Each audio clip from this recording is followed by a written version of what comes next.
La pluie battait le sol. L'après-midi était triste et annonçait un hiver déprimant. La valse des parapluies avait débuté et les pas s'arrêtaient rarement devant l'horlogerie de Maxime. À l'intérieur, pourtant, il faisait une chaleur réconfortante qui maculait la vitrine d'une fine pellicule de condensation.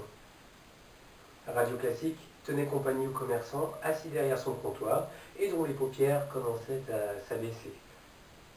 La clochette de la porte d'entrée le fit tressauter. Un vieil homme, aidé d'une canne en bois, pénétra et se dirigea vers le présentoir des montres à gousset.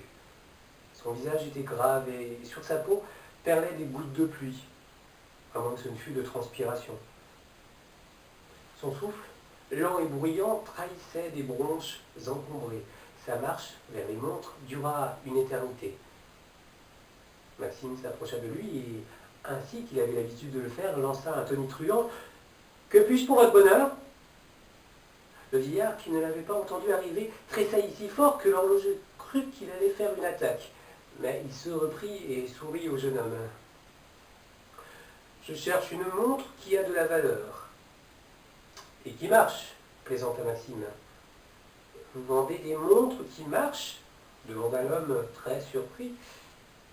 Maxime se dit que la blague n'avait pas été comprise. Mieux valait aller à l'essentiel. « J'ai ce modèle-là, qui a appartenu à un neveu de Georges Clemenceau. » Georges Clemenceau? Oui, l'homme politique. Georges Clemenceau fut président du Conseil en... Cessez de me prendre pour un idiot, jeune homme. Je sais parfaitement qui est Georges Clemenceau, s'offusqua le vieux monsieur, tout en dénouant un épais cache-nez qui lui serrait le cou. Pardonnez, des toussotements interrompirent la conversation, suivis de soubresauts et de hoquets. Et puis, tout à coup, le visage sembla enfler et le corps se raidit avant de s'effondrer sur le parquet du magasin. « Monsieur! Monsieur !» hurla Maxime effrayé.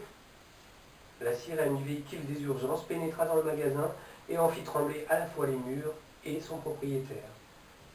Livide, Maxime vit s'éloigner le vieillard sur un brancard et se souvint d'avoir vécu la même scène quelques mois plus tôt. L'âme d'Isidore, Lautry, l'ancien patron, n'avait quitté ni les lieux, ni le cœur du jeune homme.